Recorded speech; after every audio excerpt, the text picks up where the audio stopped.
नमस्कार दोस्तों, MCQ channel में आप सभी का स्वागत है।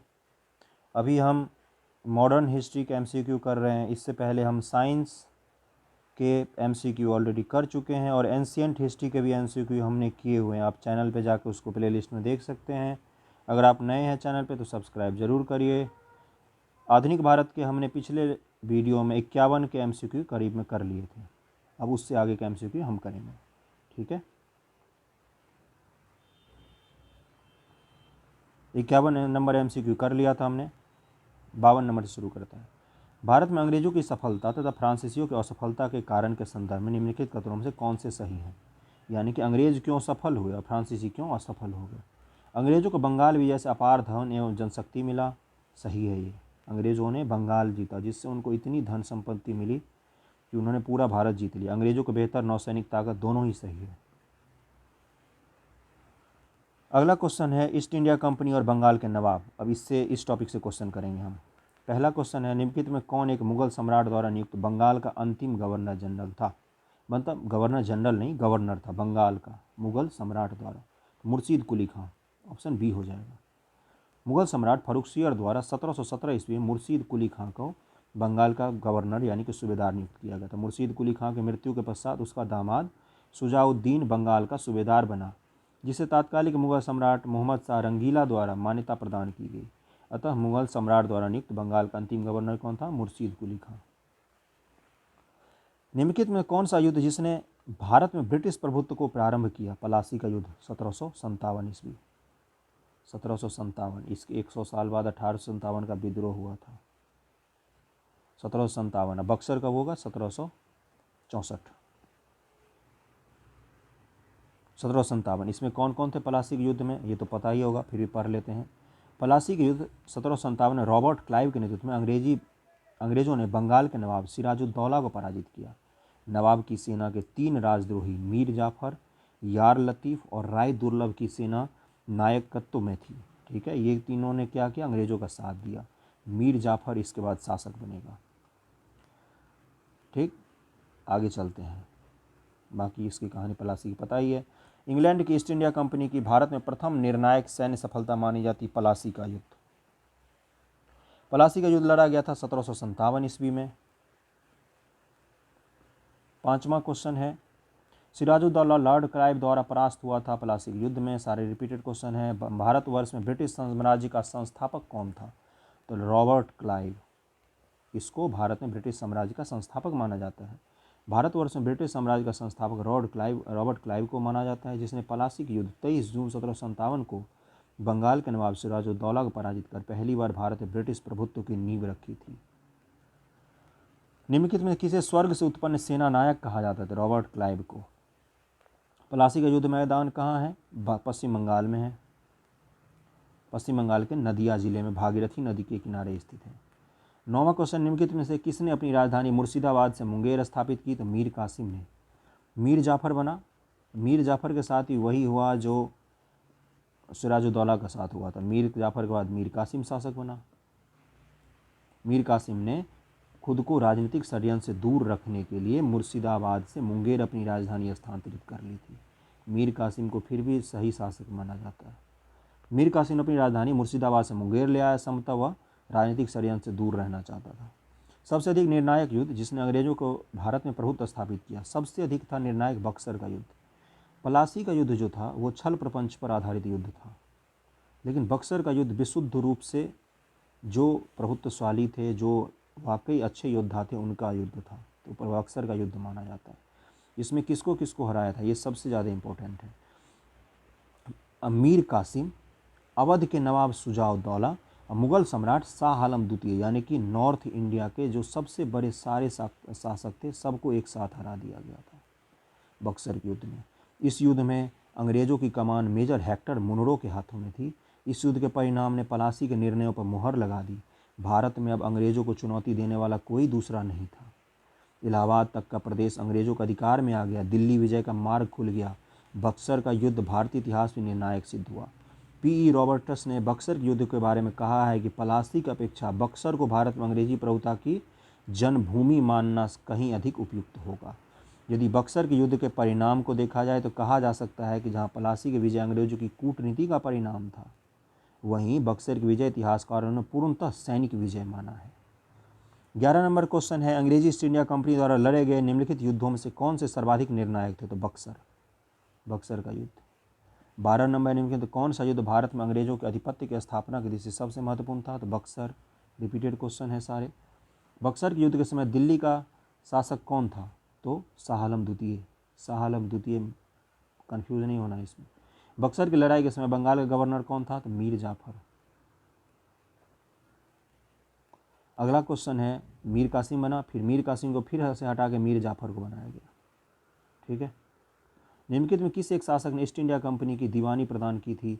वह था शाह आलम द्वितीय ने ईस्ट इंडिया कंपनी को दीवानी प्रदान की थी। दीवानी यानी कि राजस्व से संबंधित मामले प्रदान किए थे। इलाहाबाद की दूसरी संधि कब हुआ था? बक्सर के युद्ध के बाद। अगस्त 1765 के अनुसार शाह आलम को अंग्रेजी संरक्षण में ले लिया गया। मुगल बादशाह अंग्रेजी संरक्षण में रहेगा और उसे इलाहाबाद में रखा गया। इलाहाबाद तथा करा के जो क्षेत्र थे वो नवाब को छोड़ दिए गए, शाह आलम को मिले। 12 अगस्त 1765 के अपने फरमान द्वारा मुगल बादशाह शाह आलम द्वितीय ने कंपनी को बंगाल, बिहार तथा उड़ीसा के दीवानी अस्थायी रूप से दे दिया, जिसके बदले कंपनी द्वारा सम्राट को 26 लाख रुपये दिए जाना था। निजामत व्यय के लिए कंपनी को 53 लाख रुपये देना था। इस समय Robert Clive east India company का बंगाल का गवर्नर था। शाह आलम द्वितीय का संपूर्ण जीवन आपदाओं से ग्रस्त था। उसे 1788 ईस्वी में अंधा कर दिया गया। शाह आलम द्वितीय को अंधा कर दिया गया। शाह आलम द्वितीय के समय में 1803 में दिल्ली पर अंग्रेजों का अधिकार हो गया। शाह आलम द्वितीय तथा उसके दो उत्तराधिकारी अकबर द्वितीय और बहादुर शाह द्वितीय ईस्ट इंडिया कंपनी के पेंशन भोगी रह गए। और अकबर द्वितीय क्यों महत्वपूर्ण? अकबर द्वितीय ने राजा राम मोहन राय को राजा की उपाधि दिया था। इसी के पेंशन संबंधी बात करने के लिए राजा राम मोहन राय ब्रिटेन गए, जहां उनकी मौत हो गई थी। 1765 में ईस्ट इंडिया कंपनी को बंगाल की दीवानी किसने प्रदान की? मुगल सम्राट ने। किस गवर्नर के कार्यकाल में ईस्ट इंडिया कंपनी को शहंशाह शाह आलम द्वारा बंगाल, बिहार तथा उड़ीसा में दीवानी अधिकार दिया गया? लॉर्ड क्लाइव के समय। लॉर्ड क्लाइव दूसरी बार गवर्नर बन के आया था 1765 ईस्वी में भारत। अगला क्वेश्चन 18वां, सम्राट शाह आलम द्वितीय ने ईस्ट इंडिया कंपनी को बंगाल, बिहार तथा उड़ीसा की दीवानी प्रदान की 12 अगस्त 1765 ईस्वी को। इलाहाबाद की संधि के बाद रॉबर्ट क्लाइव ने मुर्शिदाबाद का उपदीवान किसे बनाया था?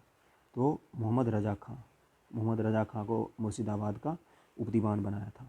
इलाहाबाद की दूसरी संधि के बाद 12 अगस्त को फरमान द्वारा कंपनी बंगाल, बिहार, उड़ीसा की दीवानी दे दी गई। उसके बाद उन्होंने बिहार के लिए राजा सिताब राय, ठीक, 2 उपदीवान बनाए थे। और मोहम्मद रजा खां उपनिजामी के रूप में कार्य करते थे बंगाल के लिए। 1765 में दीवानी प्रदान किए जाने के बाद ब्रिटिश सबसे पहले निम्नलिखित में किस पर्वतीय जनजाति के संपर्क में आए? खासी। बंगाल में जब उनका बन गया तो बंगाल के बगल में उधर बांग्लादेश के ठीक ऊपर है मेघालय, उसी में गारो, खासी, जयंतिया 3 जनजाति उसी के खासी के संपर्क में आए। अगला क्वेश्चन है कि अवध सल्तनत के हिंदू नायाब वजीर के संदर्भ में निम्नलिखित कथनों में से कौन सा सही है? राजा टिकैत राय नवाब आसिफउद्दौला के अर्थ मंत्री थे। अवध के नवाबों के राज्य में सामान्यतया कतिपय हिंदू जातियों के लोगों को उच्च स्थान प्राप्त था। तो दोनों ही स्टेटमेंट सही है।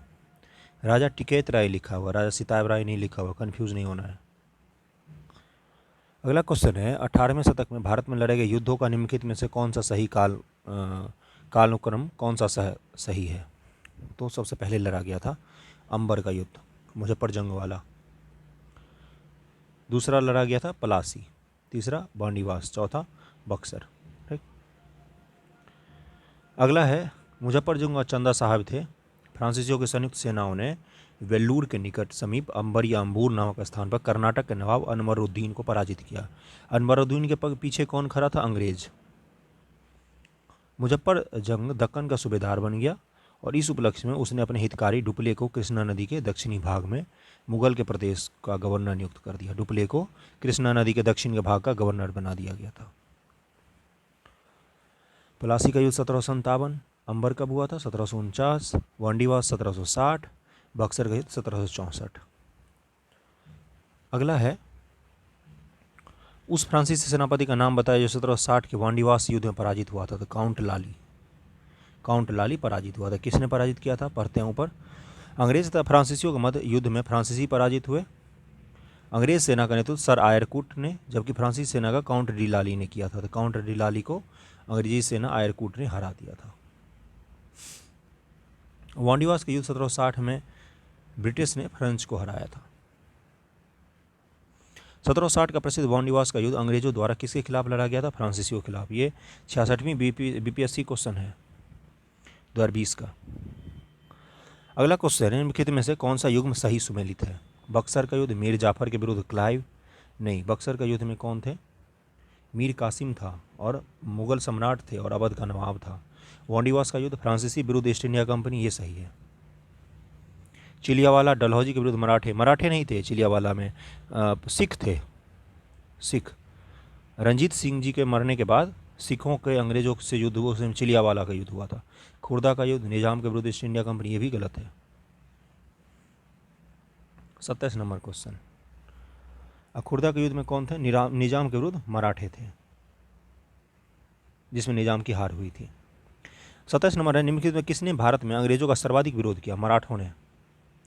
1761 ईस्वी में जब पलासी के तृतीय युद्ध में मराठे हार गए तो अंग्रेजों को लगा कि ये भारत में अब टिक नहीं पाएंगे, लेकिन उसके बाद तक लगभग में 1816 ईस्वी में जब आंग्ल मराठा युद्ध का अंतिम युद्ध हुआ है, तब तक इन्होंने अंग्रेजों को बहुत परेशान किया। ठीक, अगला है क्षेत्रीय राज्य पंजाब एवं मैसूर, इससे रिलेटेड क्वेश्चन करते हैं एमसीक्यू। रंजीत सिंह के राज्य में सम्मिलित था दिल्ली? नहीं। मकरान तो समुद्र तट है पाकिस्तान का। काबुल? नहीं। श्रीनगर सम्मिलित था रंजीत सिंह जी के राज्य में। महाराजा रंजीत सिंह और अंग्रेजों के बीच 25 अप्रैल 1809 ईस्वी को अमृतसर की संधि हुई। संधि का तात्कालिक प्रभाव यह हुआ कि रंजीत सिंह का सतलज का पार के सिख राज्यों के ऊपर प्रभुत्व जमाने का स्वप्न टूट गया। परंतु दूसरी ओर, जैसा कनिंघम ने कहा कि रंजीत सिंह का पश्चिम दिशा में प्रसार करने की खुली छूट मिल गई। रंजीत सिंह भारत में अपने समय के सबसे आधुनिक सेना के साथ रहने वाले राज्य में से एक था, रंजीत सिंह जी का जो सिख राज्य था। लेकिन इन्होंने कभी अंग्रेज़ों के खिलाफ युद्ध लड़ा ही नहीं, और जब तक अंग्रेज रहे तब तक अंग्रेज़ों ने कभी पंजाब की तरफ देखा तक नहीं। अगला है, रंजीत सिंह किस मिसल से संबंधित है? सुकर चकिया मिसल। सिखों में अलग अलग मिसल होता है, वो सुकर चकिया मिसल से थे। महाराजा रंजीत सिंह के राज्य की राजधानी थी लाहौर थी उनकी राजधानी। 1798 में अफगानिस्तान के शासक जमान शाह ने पंजाब पर आक्रमण किया। वापस जाते समय उसकी तोपें चिनाब नदी में गिर गई। रंजीत सिंह ने उसे निकलवा कर वापस भेज दिया। उस सेवा के बदले जमाल शाह ने उन्हें लाहौर पर अधिकार करने की अनुमति दे दी। ये होती है दुश्मनी। 1799 में रंजीत सिंह ने तत्काल लाहौर पर अधिकार कर लिया तथा उसे अपनी राजधानी बनाया। रंजीत सिंह ने सुप्रसिद्ध कोहिनूर हीरा प्राप्त किया था शाह शुजा से। निम्नलिखित में किसने कहा कि ईश्वर की इच्छा थी कि मैं सब धर्मों को एक निगाह से देखूं, इसलिए उसने मेरी दूसरी आंख की रोशनी ले ली? तो महाराजा रंजीत सिंह जी। रंजीत सिंह जी का जन्म 13 नवंबर 1780 को सुकरचकिया मिसल के मुखिया महासिंह के घर में हुआ था। वो 12 वर्ष के ही थे कि उनके पिता के स्वर्गवास हो गए थे। 1792-1797 तक प्रतिशासन परिषद, जिससे इनकी माता सास और दीवानी लखपत राय ने शासन का कार्य चलाया। 1797 में इन्होंने समस्त कार्यभार संभाल लिया था। अगला क्वेश्चन है, महाराजा रंजीत सिंह के उत्तराधिकारी कौन थे? खड़ग सिंह। दिलीप ट्रॉफी होती है क्रिकेट में, दलीप ट्रॉफी, वो इन्हीं के वंशज थे दलीप, उन्हीं के नाम पर होता है दलीप ट्रॉफी। ये अंतिम शासक थे। सिख राज्य का अंतिम शासक कौन था? दिलीप सिंह। पंजाब के पूर्व महाराजा दिलीप सिंह के विषय में निम्नलिखित में से कौन सा एक कथन सही है? 23 अक्टूबर 1893 को उनका निधन पेरिस में हुआ, यही सही है। इनको बाहर निर्वासित कर दिया गया था अंग्रेजों द्वारा। पंजाब के पूर्व महाराजा दिलीप सिंह का निधन 22 या कुछ स्रोतों में 23 अक्टूबर 1893 पेरिस में हो गया। शेष सभी कथन असत्य हैं। दिलीप सिंह ने सिख धर्म छोड़कर ईसाई धर्म को अपना लिया। इन्होंने रूस की यात्रा भी की। इनकी अंत्येष्टि इंग्लैंड में हुई थी। सिख साम्राज्य का अंतिम शासक दिलीप सिंह। पंजाब के विलय के पश्चात पंजाब पर शासन करने के लिए कौन 3 की परिषद का सदस्य नहीं था? तो रॉबर्ट मॉन्टगोमरी सदस्य नहीं था। पंजाब के ब्रिटिश साम्राज्य में मिलाने के बाद लॉर्ड डलहौजी ने 1849 ईस्वी में पंजाब पर शासन करने के लिए 3 लोगों की एक परिषद का गठन किया था, जिसमें कौन कौन थे? सर हेनरी लॉरेंस की अध्यक्षता, जॉन लॉरेंस और चार्ल्स ग्रेनविल थे। ग्रेनविल मानसन के सदस्य के रूप में नियुक्त किया गया। H.M. इलियट तथा रॉबर्ट मॉन्टगोमरी इस परिषद के सदस्य नहीं थे। तो इलियट और मॉन्टगोमरी दोनों ही नहीं थे। इलियट और मॉन्टगोमरी, ए और डी दोनों ही नहीं था। प्रथम आंग्ल मैसूर युद्ध 1766 से 1769 में कौन विजयी हुआ था? हैदर अली। हैदर अली एक कुशल सेनापति था, उसने हरा दिया था अंग्रेजों को। प्रथम आंग्ल मैसूर युद्ध अंग्रेज और हैदर अली के मध्य हुए। निजाम मराठे और अंग्रेज हैदर के विरुद्ध एक त्रिगुट संधि में सम्मिलित हुए थे। हैदर ने अपनी कूटनीतिक सूझबूझ से इस त्रिगुट को भंग कर दिया। निजाम, मराठा और अंग्रेज। उसने मराठों को धन देकर, निजामों को प्रदेश का प्रलोभन देकर अपनी ओर मिला लिया। फिर कर्नाटक पर आक्रमण किया। अंग्रेजों की प्रारंभिक सफलता के कारण निजाम पर पुनः अंग्रेजों की ओर चला गया। निजाम जैसे ही अंग्रेज शुरू में जीतने लगे, फिर से वो भाग गया उधर। हैदर अली ने उत्साहपूर्वक लड़ते हुए 1768 में मैंगलोर पर अधिकार कर लिया। मार्च 1769 ईस्वी में उसकी सेनाएं मद्रास तक जा पहुंची। अंग्रेजों ने विवशता मद्रास की संधि कर ली। अंग्रेज जैसे ही हारने लग जाते थे, संधि कर लेते थे। निम्नलिखित में कौन 1755 में डिंडीगुल मैसूर में एक आधुनिक शस्त्रागार की स्थापना की थी? तो हैदर अली। उस समय के हिसाब से बहुत ही आधुनिक इंसान था ये। 1755 में डिंडीगुल में आधुनिक शस्त्रागार बनाया था। 1742 में वेंकट राय के नेतृत्व में मैसूर सेना ने डिंडीगुल पर विजय प्राप्त की। 1755 में मैसूर के महाराजा ने स्थिति को संभालने के लिए हैदर अली को डिंडीगुल भेजा था। 1755 में हैदर अली ने डिंडीगुल पर कब्जा कर लिया और इस किले को एक अन्य चौकी में बदल दिया। बाद में हैदर अली मैसूर का वास्तविक शासक बना। अगला क्वेश्चन क्या है? ब्रिटिश जनरल, इसने हैदर अली को पोर्टोनोवो के युद्ध में हराया था। सर आयरकूट में हैदर अली को पोर्टोनोवो के युद्ध में हराया था 1781 में। अगला क्वेश्चन है, टीपू सुल्तान अपनी राजधानी बनाई श्रीरंगपट्टनम को। 15 नंबर क्वेश्चन, निम्नलिखित भारतीय शासकों में से कौन था जिसने विदेशों में आधुनिक पद्धति के दूतावास स्थापित किए? टीपू सुल्तान ने। अगला क्वेश्चन, टीपू सुल्तान ने ब्रिटिश सेना को 1780 में हराया था पोल्लीलूर में 1780 में ब्रिटिश सेना को हराया था हैदर अली ने।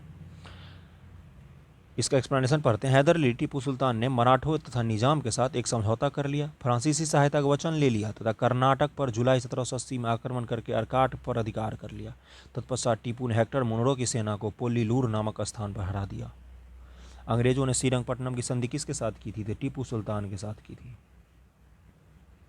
क्षेत्रीय राज्यों से बहुत सारे क्वेश्चन पूछे जाते हैं।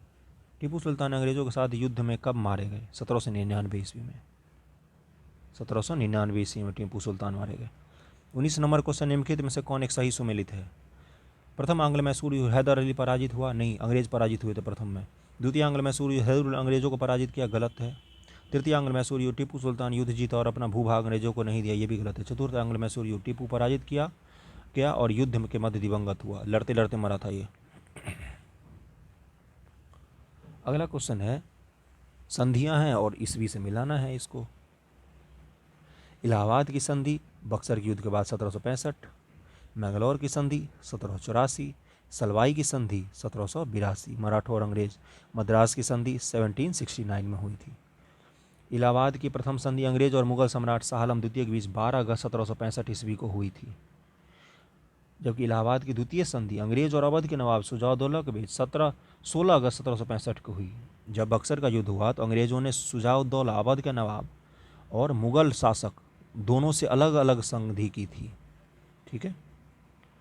मैंगलोर की संधि द्वितीय आंग्ल मैसूर युद्ध के बाद अंग्रेज और टीपू सुल्तान के बीच में हुआ था। सलवाई की संधि प्रथम आंग्ल मराठा युद्ध में के बाद महादाजी सिंधिया के मध्यस्थता में अंग्रेजों और मराठों के मध्य हुई थी। मद्रास की संधि प्रथम आंग्ल मैसूर युद्ध के बाद हैदर अली और अंग्रेजों के बीच में हुई थी, जिसमें अंग्रेजों की हार हो गई थी। अगला क्वेश्चन है 21 नंबर, बेगम समरू ने एक अति प्रसिद्ध चर्च का निर्माण करवाया, सरधा नाम है। ये यूपीपीसीएस मेंस का क्वेश्चन है, मेरठ के निकट है ये। निम्न के कथन में से कौन सा एक सही नहीं है? अली मर्दान खान ने बंगाल में राजस्व कृषि पद्धति प्रारंभ की, तो यही कथन गलत है इसमें। महाराजा रंजीत सिंह ने लाहौर में तोपों के निर्माण के लिए आधुनिक ढलाई खाने स्थापित किए, सही है ये।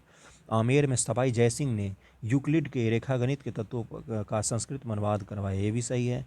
मैसूर में टीपू सुल्तान ने श्रृंगेरी मंदिर में देवी शारदा की मूर्ति के लिए धन दान दिया था, तो ये भी सही है। ये तीनों सही है, ए ऑप्शन गलत है।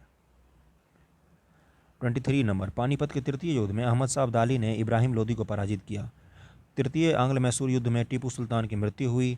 पलासी के युद्ध में सिराजुद्दौला के पराजय के लिए मीर जाफर ने अंग्रेजों से मिलकर षड्यंत्र रचा, तो तीसरा सही है। तृतीय में नहीं, चतुर्थ आंग्ल मैसूर में टीपू सुल्तान मारा गया था। और पानीपत के तृतीय युद्ध में अहमद शाह अब्दाली ने मराठों को हराया था, इब्राहिम लोदी को नहीं हराया था। ठीक है, इसमें हम 50 से ज़्यादा क्वेश्चन कर चुके हैं, 50+ क्वेश्चन हम कर चुके हैं इस वीडियो में। ठीक है, ऐसे ही अगला वीडियो भी आएगा मॉडर्न का।